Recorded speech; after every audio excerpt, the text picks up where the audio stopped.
आप देख रहे हैं दृश्यम, मैं हूं आपके साथ प्रीति रघुनंदन। महाराष्ट्र के एक जंगल में उल्टे त्रिशूल की आकृति का एक झरना है। झरने के पीछे महाभारत काल का एक शिवधाम है। वहां रात में कुछ विचित्र होता है। लोगों के मुताबिक आधी रात जंगल के सारे जानवर मंदिर के चारों ओर जमा होकर शोर मचाने लगते हैं। तभी मंदिर के ठीक ऊपर आसमान में एक चमकीला गोल घेरा प्रकट होता है। ऐसा लगता है मानो वो किसी दूसरे लोक का द्वार खुला हो।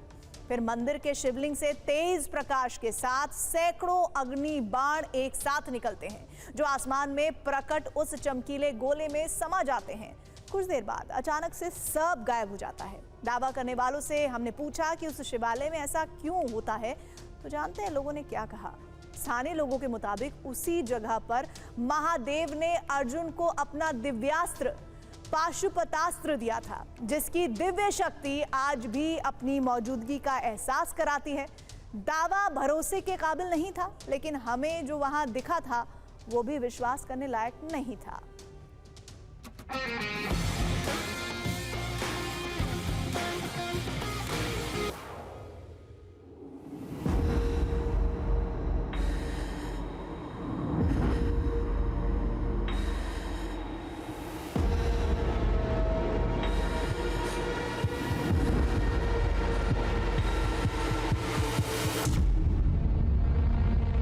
घंटों माथापच्ची की, हर नुस्खा आजमाया, लेकिन शिलालेख पर लिखी इन 24 पंक्तियों में से एक भी शब्द पल्ले नहीं पड़ा।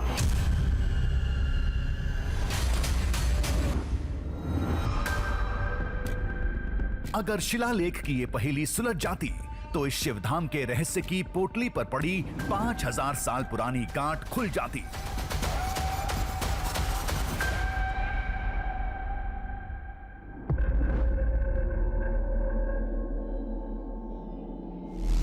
कुछ अलग ही है इस शिवालय की कहानी।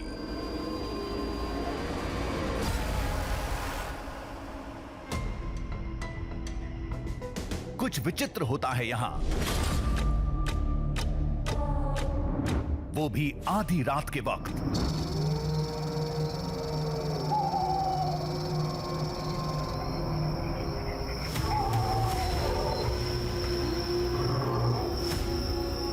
जब सारी दुनिया सो रही होती है तो ये जंगल, इस जंगल के जानवर और मंदिर की अदृश्य दिव्य शक्ति जाग रही होती है।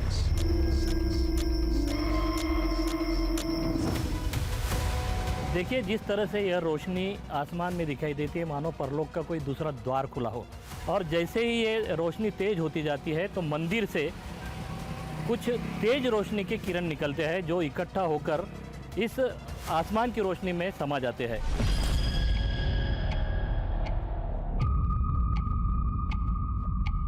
उधर बहुत जानवर का आवाज आता है, वो चिल्लाते बहुत, इधर तक आवाज आता, अपन इधर तक।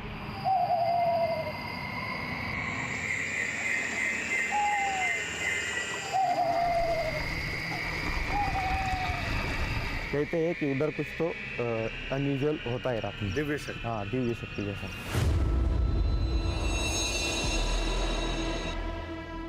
अब सवाल ये खड़ा होता है, आधी रात इस शिवधाम में जो होता है क्यों होता है?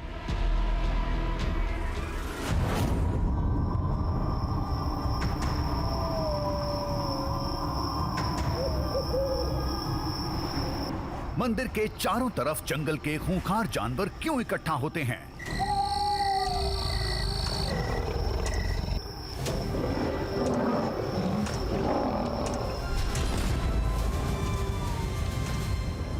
मंदिर से तेज रोशनी कैसे फूटती है?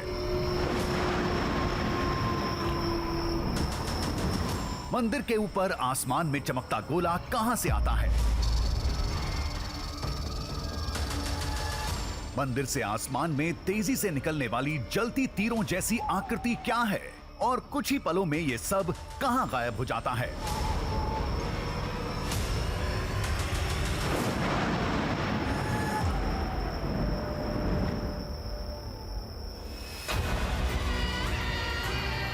लोगों के मुताबिक ये सब भगवान शिव के सबसे शक्तिशाली अस्त्र पाशुपतास्त्र का चमत्कार है।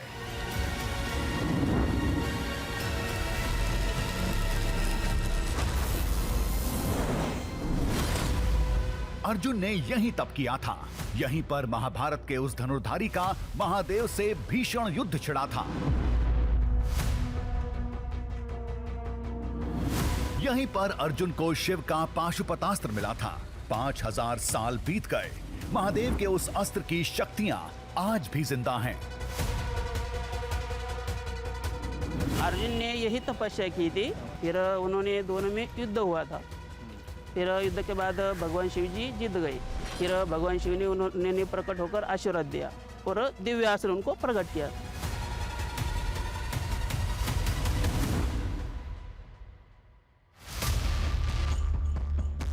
कहानी फिर से उसी मोड़ पर थी। मानो तो ये सब महादेव की लीला है, न मानो तो ये शिवधाम अफवाहों का मेला है। लेकिन हमने भी किसी कहानी को मझधार में कब छोड़ा है? हर पौराणिक पहेली को सुलझाने का बीड़ा हमने उठाया है। पाशुपतास्त्र तो मिलने से रहा, फिर उस धाम में होने वाली अलौकिक घटना की वजह क्या है?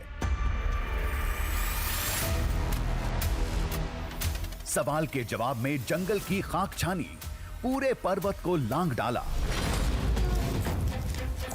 लकड़ी को फावड़ा बना कई फीट खुदाई तक कर डाली। फिर एक ऐसा साक्ष्य सामने आया जिसने इस कहानी का, पूरे दावे का और शिवधाम के इतिहास का रुख मोड़ कर रख दिया।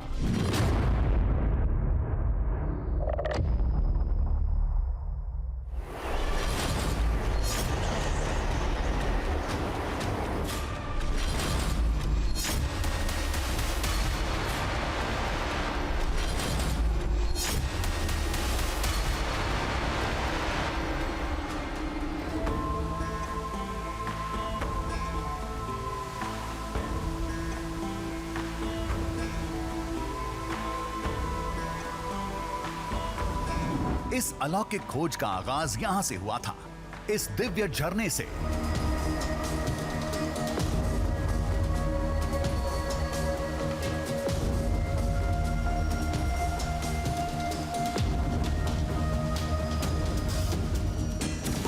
ये महाराष्ट्र का गौतला वन्यजीव अभयारण्य था, जो जलगांव और छत्रपति संभाजीनगर के बीच सैकड़ों एकड़ में फैला हुआ है।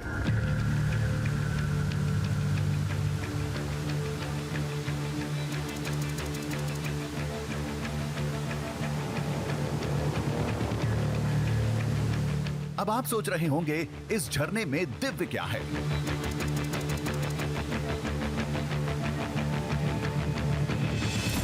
झरने की धारा को गौर से देखिए।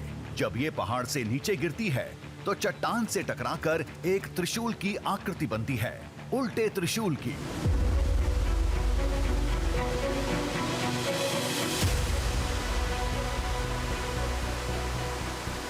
अब इस पानी के रंग को जब आप देखेंगे तो ऐसा लग रहा है कि दूध की एक धारा ऊपर से गिर रही है। लेकिन ये माइलस्टोन क्यों है हमारे लिए, वो भी आप समझिए। जब आप ऊपर से नीचे की ओर नजर डालते हैं तो पानी की धार जहां से गिर रही है वहां से जब वो बिखरती है तो ऐसा लगता है कि जैसे ऊपर से किसी ने त्रिशूल रखा हो। ऊपर से नीचे की ओर त्रिशूल आपको नजर आएगा, जिसकी डंडी ऊपर है और नीचे त्रिशूल के जो 3 हिस्से होते हैं, जो मुख पर होता है, बिल्कुल वैसा ही हिस्सा यहाँ नजर आ रहा होता है। और यही वजह है कि लोग इसे भगवान शिव की उपस्थिति से जोड़कर देखते हैं।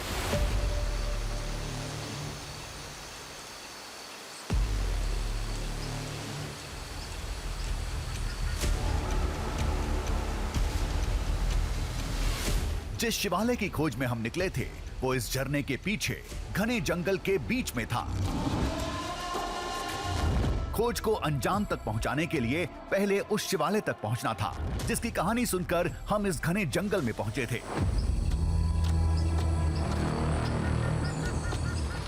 पहले उस कहानी को सुनते हैं जो महाभारत में विराट पर्व के अध्याय 38 से 41 में लिखी है।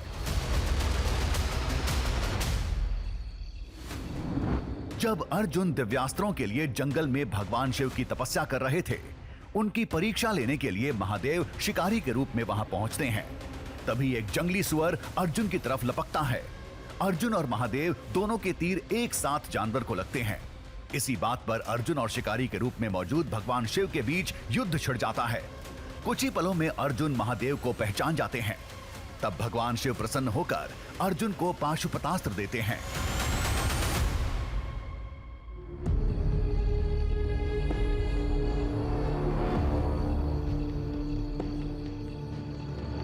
कहते हैं आज से 5000 साल पहले ये पौराणिक घटना उसी जगह पर हुई थी जहां आज वो शिव धाम था। वहीं भगवान शिव और अर्जुन में युद्ध हुआ था। वहीं अर्जुन को पाशुपतास्त्र मिला था, जिसकी शक्तियां आज भी जिंदा हैं।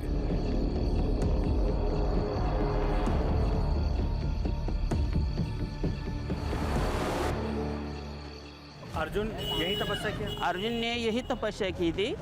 फिर भगवान शिव जी ने वराह के रूप में एक नेवला भेजा था। वराह भेजा। फिर उन्होंने दोनों में युद्ध हुआ था। फिर युद्ध के बाद भगवान शिव जी जीत गए। फिर अर्जुन ने उनकी एक ज्योतिर्लिंग बनाई। फिर यही ज्योतिर्लिंग हिमाड़पंथी नाम से प्रवजित की गई है इधर। फिर भगवान शिव ने उन्होंने प्रकट होकर आशीर्वाद दिया और दिव्यास्त्र उनको प्रकट किया था। अच्छा, उस दिव्यास्त्र का असर आज भी है? हो, आज भी है दिव्यास्त्र का असर।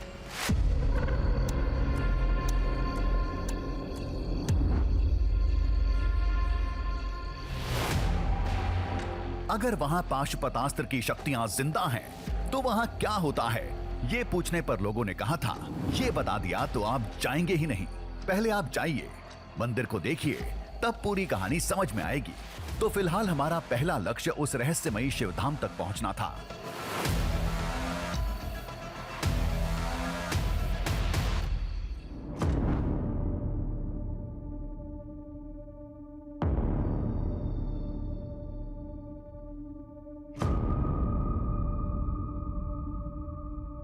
आओ इधर, दौड़कर। बहुत खूबसूरत मंदिर है, बहुत पुराना लग रहा है।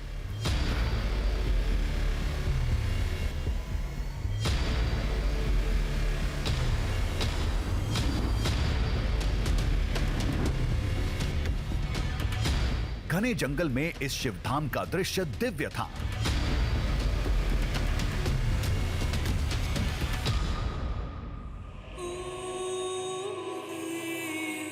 चारों तरफ फैले विशाल हरे पेड़ और बीच में शिवालय का पौराणिक ढांचा।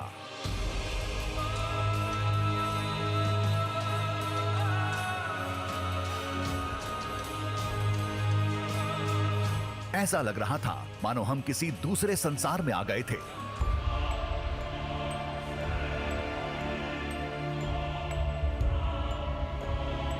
मंदिर में लगा हर पत्थर एक कहानी बयां कर रहा था। वही कहानी हमें जाननी थी। चारों ओर ऊंचे ऊंचे पहाड़, घना जंगल, जहां एक रास्ता भी मौजूद ना हो, वहां ये मंदिर आपको बीचों बीच पेड़ों के नजर आता है। यकीन मानिए, अब मेरी उम्मीद एक बार फिर से ना सिर्फ परवान चढ़ चुकी है, बल्कि मुझे पूरा यकीन है कि अंदर जाने पर हमें कुछ साक्ष्य जरूर मिलेंगे जो इस मंदिर की कहानी बयां करते हो।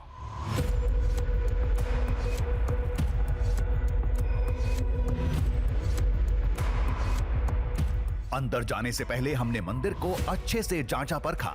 कहते हैं आज जहां ये मंदिर है, इसी जगह अर्जुन ने तपस्या की थी।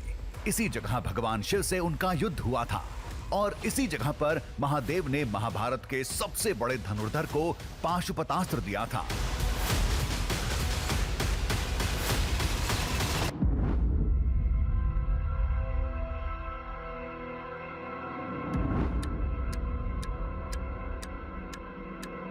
अंदर का नजारा आम शिवधाम जैसा ही था। नंदी महाराज थे, सामने गर्भगृह में शिवलिंग था।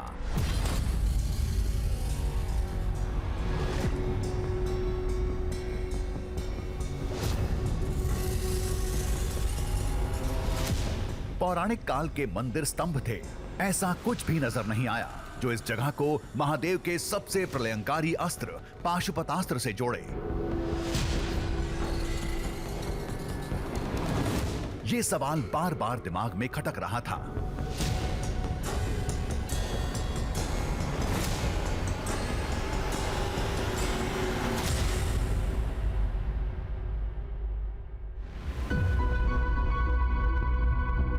लेकिन क्या यहाँ पर उस बात के भी साक्ष्य देखने को मिलते हैं कि जो अस्त्र ब्रह्मास्त्र से भी ज्यादा शक्तिशाली माना गया, जिसे पशुपतास्त्र कहा गया, उसे प्राप्त करने के लिए अर्जुन ने इसी स्थान पर तप किया था। इस स्थान पर क्या भगवान शिव के साथ, भगवान भोलेनाथ के साथ अर्जुन का युद्ध हुआ था? अगर हाँ, क्या मंदिर में ऐसा कोई साक्ष्य छिपा हो सकता है? ये देखना होगा, हमें बारीक से मंदिर को पढ़ना होगा।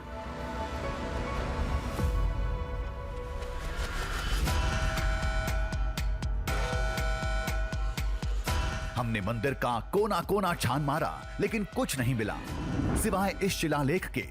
कहते हैं इस शिलापट्ट पर मंदिर से जुड़ी सारी जानकारी लिखी है, लेकिन इसे अब तक कोई पढ़ नहीं पाया।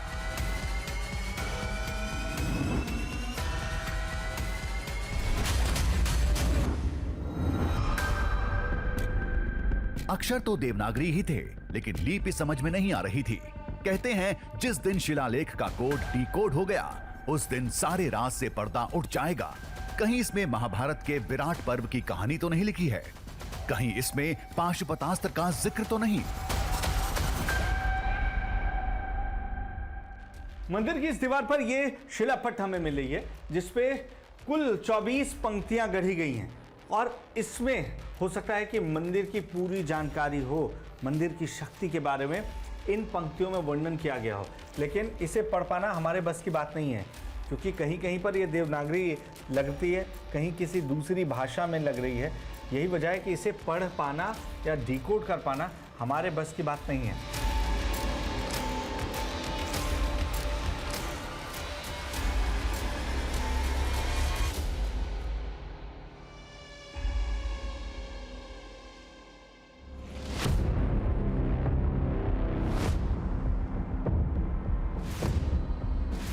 लोगों ने बड़ा दावा बताकर हमें भेज तो दिया था, लेकिन हमें एक भी साक्ष्य नहीं दिखा। कहते हैं यहां महादेव के पाशुपतास्त्र की शक्ति आज भी जिंदा है। हम कैसे मान लें? आखिर यहां ऐसा क्या होता है? भाई, लोगों का यह भी मानना है कि यहां पर सिर्फ अर्जुन को वो दिव्यास्त्र प्राप्त नहीं हुआ था, बल्कि उस दिव्यास्त्र की शक्ति आज भी इस स्थान पर महसूस की जा सकती है। क्या ऐसा संभव है? और अगर वो महसूस की जा सकती है, तो उस वक्त यहाँ क्या होता है जब वो शक्ति यहाँ महसूस की जाती है? ये हम तो नहीं बता सकते, लेकिन गांव वाले जिनका ये दावा है, वो ज़रूर बता सकते हैं।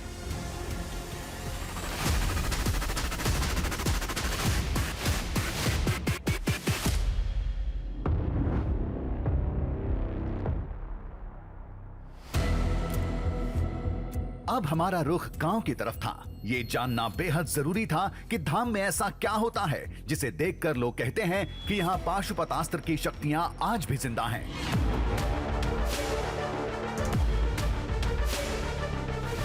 गांव में जाकर हमने छानबीन शुरू की, लोगों से पूछना शुरू किया। जवाब हैरान कर देने वाला था। अगर ये सब पहले मालूम होता तो हम आते ही नहीं। शायद इसलिए लोगों ने पहले नहीं बताया था। अब तो पूरा का पूरा दावा ही आधारहीन लगने लगा था। लोगों के मुताबिक आधी रात जंगल के सभी जानवर मंदिर के चारों ओर जमा होते हैं और एक साथ तेज आवाजें निकालने लगते हैं। उधर बहुत जानवर का आवाज आता है, वो चिल्लाते बहुत, इधर तक आवाज आता, अपन इधर तक, इसलिए हम उधर रुकते नहीं। दिन के जाते, हम रात के जाते नहीं उधर। तभी मंदिर से एक तेज रोशनी फूटती है जो सीधे आसमान की तरफ जाती है। उस वक्त आसमान में एक चमकीला घेरा बनता है। ऐसा लगता है मानो किसी दूसरी दुनिया का द्वार खुला हो। कैसे घेरा बनता है, दूसरे लोग का द्वार दिखता है, क्या बोलते हैं उसको? प्रकाश का मंदिर के पास उसको ऐसा बोलते हैं कि वो एक प्रकार का दैवी शक्ति होती है कि जब जानवर आवाज़ देती है तो सब वहाँ पे आते हैं।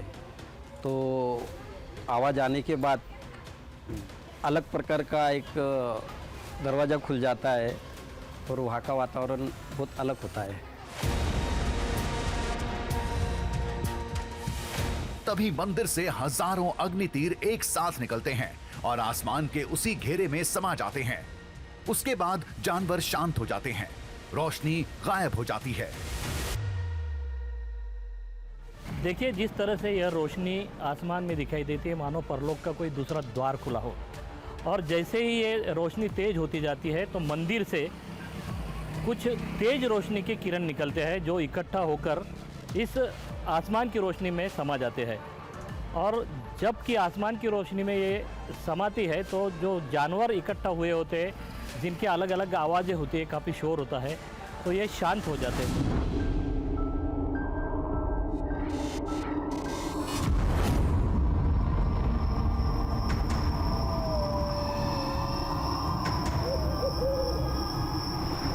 वो दृश्य कुछ ऐसा होता है। मंदिर के चारों तरफ जानवर,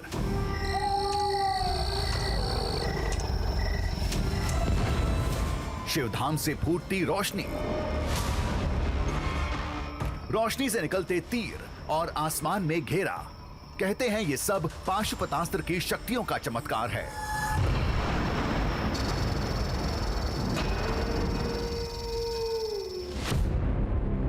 क्योंकि भगवान शिव ने वहीं वो दिव्य शक्ति अर्जुन को सौंपी थी।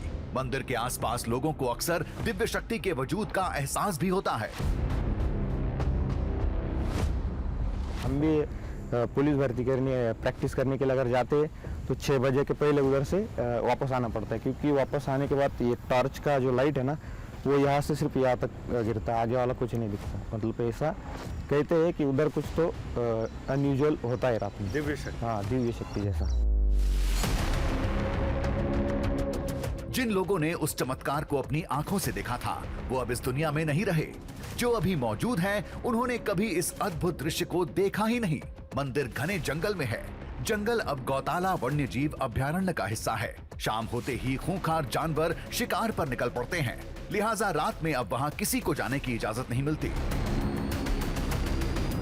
इस वजह से नहीं रात को रुकने देते। हाँ, रात को इसका टाइगर और लेपर्ड की वजह से नहीं रुकने देते। ऐसा है, कभी भी अटैक हो सकता है ऐसा गाँव में। तो जो मंदिर है शिव मंदिर, वो जो जंगल के बीच में, वो दिन में लोग आते हैं ना वहाँ, रात को नहीं। रात को नहीं आते। 6 बजे से बंद गेट। 6 बजे से गेट बंद, 6 बजे से गेट बंद होता है, सुबह 6 बजे गेट खुल जाता है। लेकिन रात में जंगल से जानवरों की तेज आवाज आज भी आती है। लगता है सारे जानवर एक साथ चिल्ला रहे हैं। जंगल के उसी शोर को लेकर दावा किया जाता है कि चालुक्य वंश के राजाओं को इस जगह की अहमियत पता थी, इसलिए यहाँ भव्य मंदिर बनाया गया। रात में जंगल तो हम भी नहीं जा सकते, लेकिन आवाजें तो सुन सकते थे। थोड़ी ही देर में अंधेरा छा जाएगा। देखते हैं जानवरों की तेज आवाजें आती भी हैं या ये सब एक मनगढ़ंत कहानी है। लेकिन हमारी कोशिश यही है कि हम उसके जितने करीब जा सकें, वहाँ पहुँचकर हम वहीं से इंतज़ार करें उस क्षण का जिसे लेकर लोगों का दावा है कि जो दिव्यास्त्र है उसके आप प्रकाश यहाँ देखने को मिलता है। और अगर वो तेज़ प्रकाश है जैसा कि गांव के लोग बता रहे हैं, तो उस मंदिर में बेशक ना पहुँच पाए, लेकिन दूर से ही वो नज़र आना चाहिए। इसलिए हम उसके करीब से करीब जाने की कोशिश करेंगे और वहीं आज रुककर इस बात का इंतज़ार करेंगे कि क्या कोई हलचल होती भी है या ये सिर्फ लोगों का विश्वास है।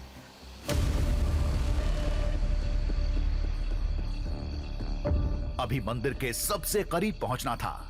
आवाज तेज होगी तो सुनाई ही देगी। मंदिर से निकलने वाली रोशनी बहुत तेज हुई तो क्या पता दूर से दिख भी जाए।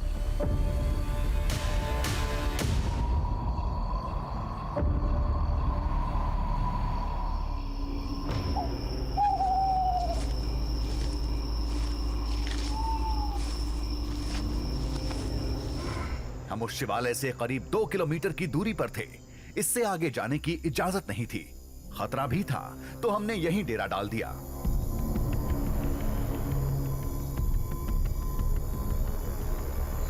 हम मंदिर के जितने करीब जाना मुमकिन है उतने करीब आ चुके हैं।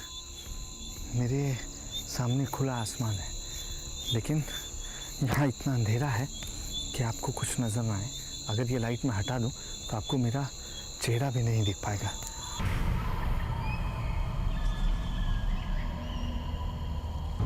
अभी जंगल से जानवरों की सामान्य आवाज आ रही थी, लेकिन लोग जिसका दावा कर रहे थे वो ये नहीं था।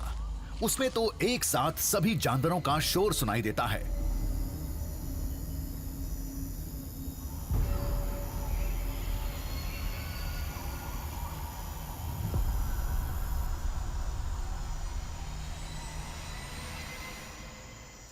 लेकिन जो दावा है, जो लोगों का कहना है कि एक प्रकाश यहाँ पर देखने को मिलता है, जैसे ज़मीन से आसमान की ओर कुछ मिल रहा है, तो वो इतना तेज़ हो सकता है कि वो हमें यहाँ से दिख सके। हम यही इंतज़ार करेंगे। हम बैठना बहुत मुश्किल है, कीड़े मकोड़े और जंगली जानवरों का जो खतरा है, लेकिन हम इंतज़ार करेंगे।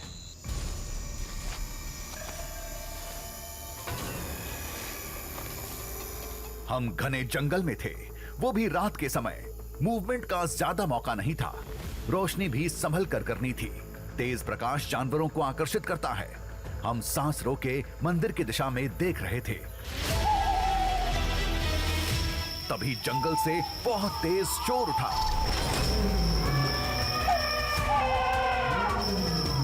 बहुत तेज आवाज आई है। मदन, आई ना आवाज यहाँ से?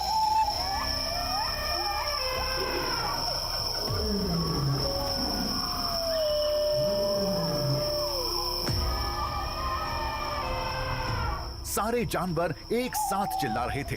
हमने देखने की कोशिश की।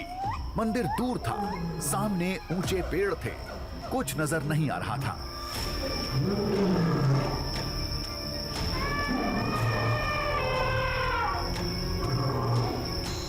मैं आपसे बात कर रहा हूँ, उस बीच भी आवाज इतनी तेज है जैसे कई सारे जानवर एक साथ चिल्ला रहे हो।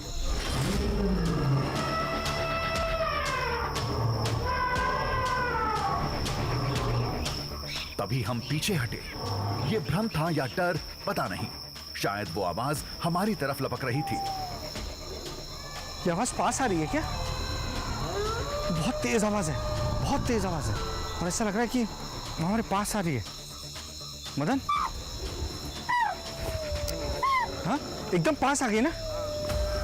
अरे यहीं एक सेकंड, भाग भाग भाग भाग मदन, मदन रुकना नहीं।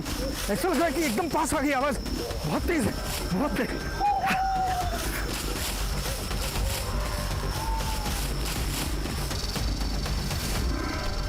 जंगल से आ रही आवाजों ने बेचैन कर दिया था। अचानक से सब शांत हो गया।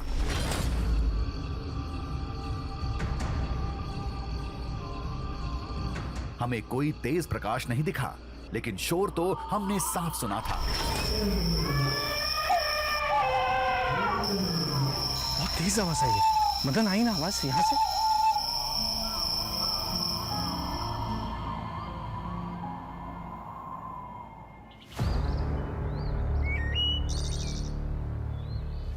सुबह होते ही हम वन विभाग के दफ्तर पहुंचे।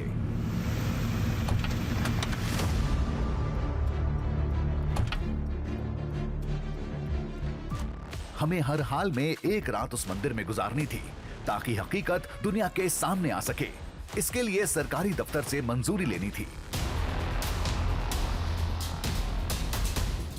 बहुत कोशिशें की, रहस्यों का हवाला दिया, लेकिन वन विभाग अमले पर कोई फर्क नहीं पड़ा। रात में जंगल जाने की इजाजत नहीं मिली।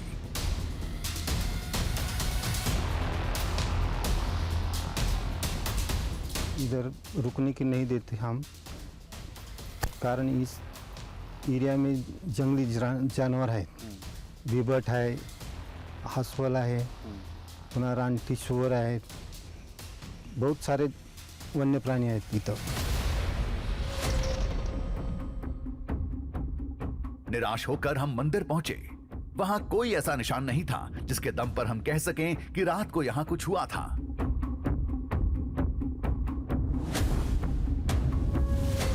मंदिर का शिलालेख फिर हमारे सामने था।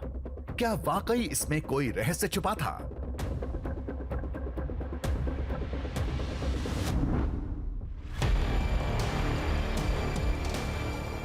हम फिर से गांव के शरण में थे। एक शख्स के बारे में पता चला जिसके दादाजी ने बहुत मुश्किल से उस शिलालेख के एक शब्द को डिकोड किया था। ये देखिए, उधर जंगल में एक बाबा आपको मिलेंगे। वही बता सकते हैं आपको कि यह किस तरह से इसका शिलापट है उस पर जो लिखा है वो लिखावट क्या है उसके बारे में वही बाबा आपको बता सकते हैं। अच्छा,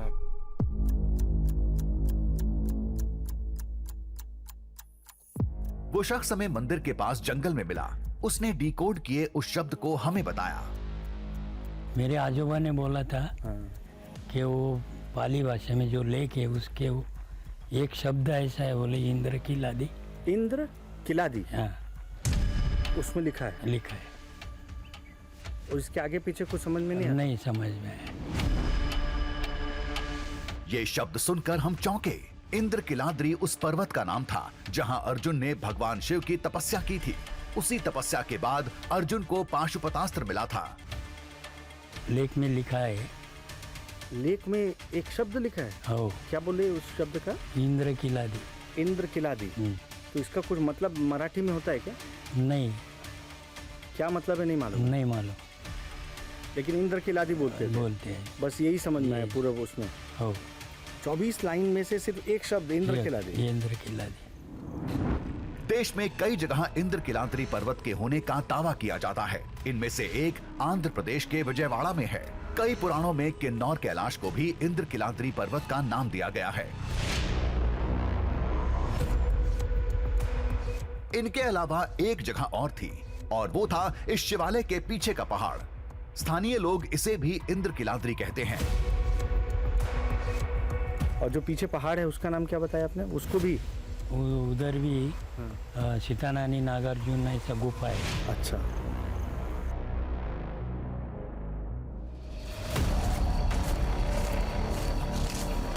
कहीं इस शिवालय के राज उस पर्वत के शिखर पर तो नहीं दबे पड़े थे? आखिर उसका नाम इंद्र किलाद्री क्यों था? क्या भगवान शिव के पाशुपतास्त्र से उस पर्वत का कोई नाता था?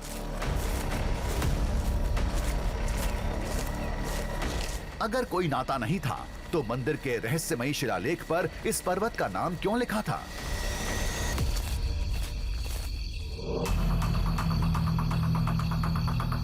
पहले शिखर पर पहुंचते हैं, देखते हैं क्या होता है।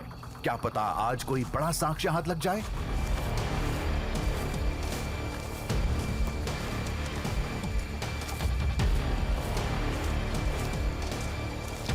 रास्ता कठिन था, झाड़ियों से भरा था। शायद सालों से कोई इधर से नहीं गुजरा। मार्ग खुद तैयार करना था। ये रास्ता हमारी सोच से ज़्यादा खतरनाक है, ज़्यादा मुश्किल है। जहाँ आपको रास्ते इसलिए बनाने पड़ रहे हैं क्योंकि आपको पता नहीं है कि इन झाड़ियों में कौन सा खतरा आपका इंतज़ार कर रहा है, और आपकी नज़र 1 फीट से दूर जा नहीं पाती है इन झाड़ियों की वजह से। इधर आओ, इस साइड।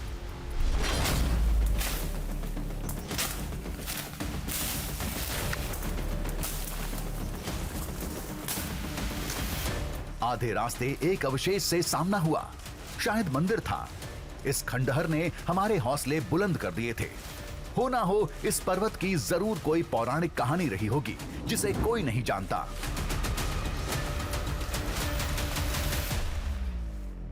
ये एक टूटा फूटा हिस्सा देखने को मिल रहा है। इधर आना।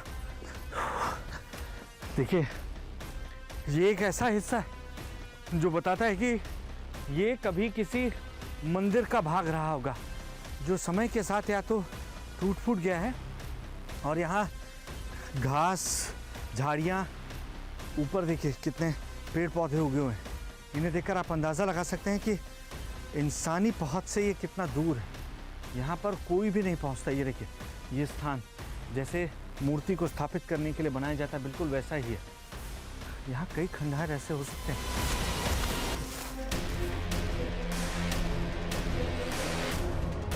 हर अवशेष बीते दिनों की कहानी बयां करता है। हमें उसी कहानी के साक्ष्यों की तलाश थी। क्या वाकई उस पर्वत का भगवान शिव के पाशुपतास्त्र से कोई नाता था? क्या महादेव अर्जुन महायुद्ध का कोई महासाक्ष्य आज भी यहीं कहीं दबा पड़ा था? ये सब सोचते शिखर की तरफ बढ़ते जा रहे थे।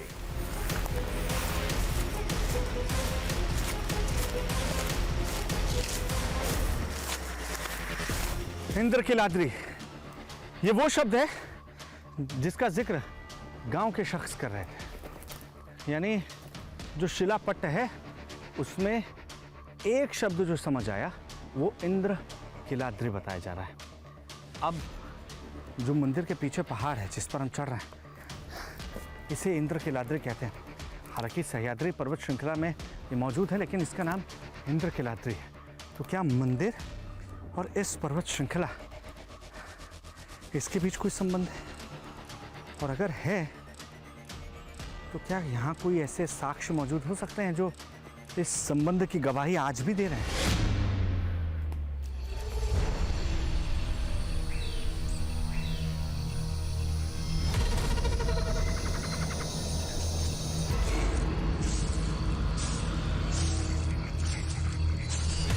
पता नहीं हमारी इस मेहनत का फल मिलेगा भी या नहीं, लेकिन कोशिश तो करनी ही थी। शिखर पर हम पहुंच चुके थे।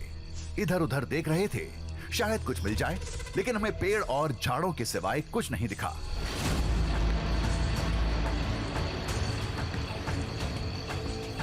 महाभारत काल की निशानी हमें एक ऐसे चक्रव्यूह में फंसा रही है जहां खतरे के सिवा कुछ और नहीं है।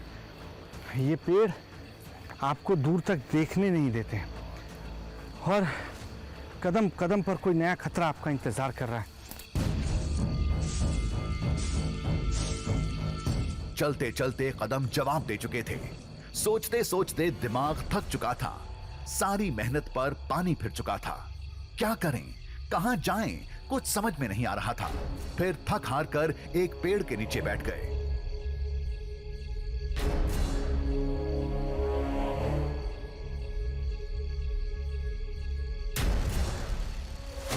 इस टीले पे कुछ देर आराम करके अगर हिम्मत होती है तो हम आगे चलेंगे, वरना वापस जाना ही ठीक होगा, इससे पहले कि रात हो जाए।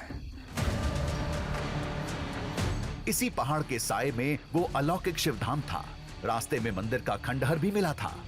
दावा भगवान शिव के पाशुपतास्त्र का था, तो जरूर इस चोटी की भी कोई कहानी होगी।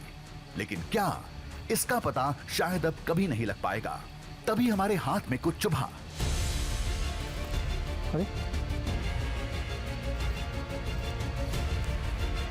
ये कहां से है?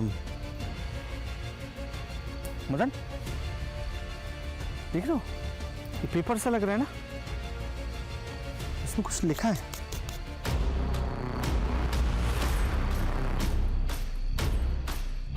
ये तो किसी पुराण का फटा हिस्सा लग रहा था।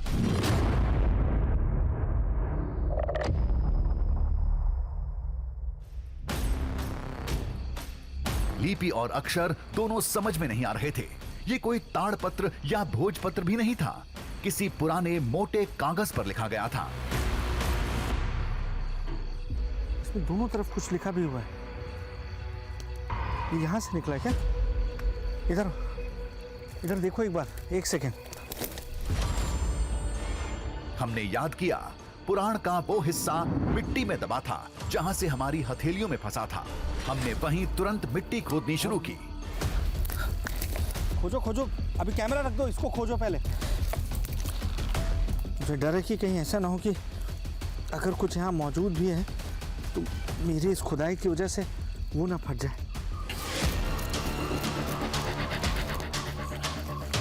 मैंने यहाँ से उठाया था ना मिट्टी? हाँ, यहाँ से।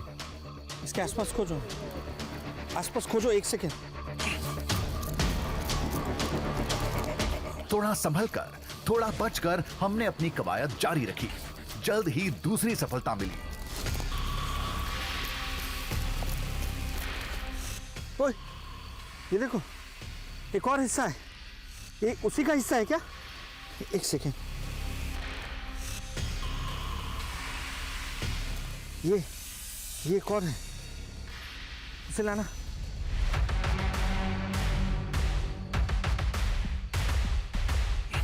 हम खोदते जा रहे थे। पुराणों के फटे पुराने हिस्से मिलते जा रहे थे। कुछ ही देर में उनकी ढेर लग गई।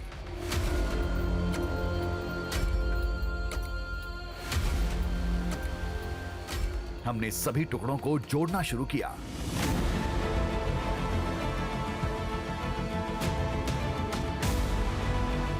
फिर एक अलग ही दृश्य हमारे सामने था।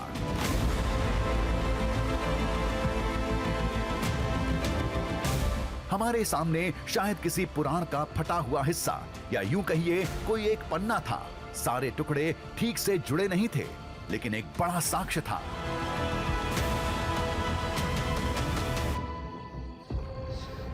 ये अलग अलग पन्नों के हिस्से हैं क्या? पता नहीं इनका कुछ हिस्सा गल गया है कि ये सिर्फ इतने ही में। देखना ये जुड़ा हुआ लग रहा है क्या? मदन इधर आओ ना यार, इसको देखो एक बार।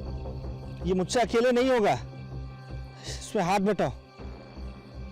ये जुड़ा लग रहा है क्या?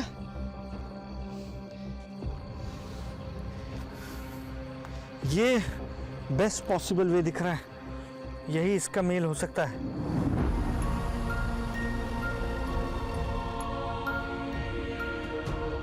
उल्टा सीधा आड़ा तिरछा कई बार किया, लेकिन कुछ पल्ले नहीं पड़ रहा था। शिलालेख की तरह यहाँ भी हम लाचार थे। शिलापट्ट और इन पन्नों पर अक्षरों के आकार प्रकार, लिखावट दोनों एक जैसे लग रहे थे, लेकिन दोनों ही पढ़ने में हम नाकाम थे।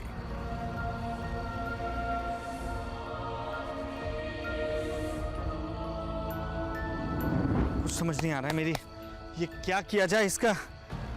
ये इसका हिस्सा है भी या नहीं है? इसमें क्या लिखा है? क्या मंदिर की जानकारी है, क्या उस दावे की जानकारी है जो यहाँ के लोग कर रहे हैं? कुछ समझ में नहीं आ रहा है।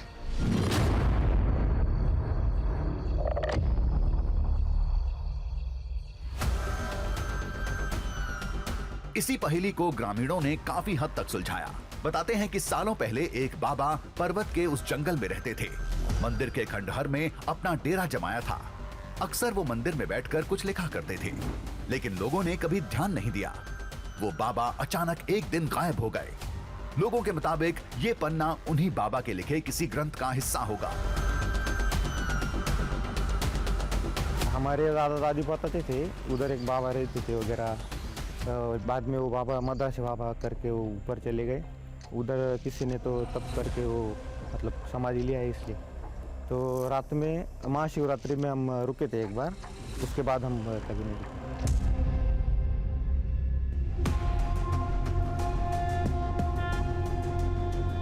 माना जाता है कि इस पन्ने पर किसी पुराण की नकल उतारी गई होगी। जिस दिन पूरी किताब मिल जाएगी और उसे कोई डिकोड कर लेगा, तो शायद इस शिवालय की हकीकत सबके सामने होगी। फिलहाल ये मुमकिन नहीं था। ऐसे में जब तक इस शिलालेख और पुराण के इस पन्ने पर पड़ा रहस्य का पर्दा उठ नहीं जाता, तब तक इस अलौकिक शिवधाम का दृश्यम सबको अपनी तरफ खींचता रहेगा।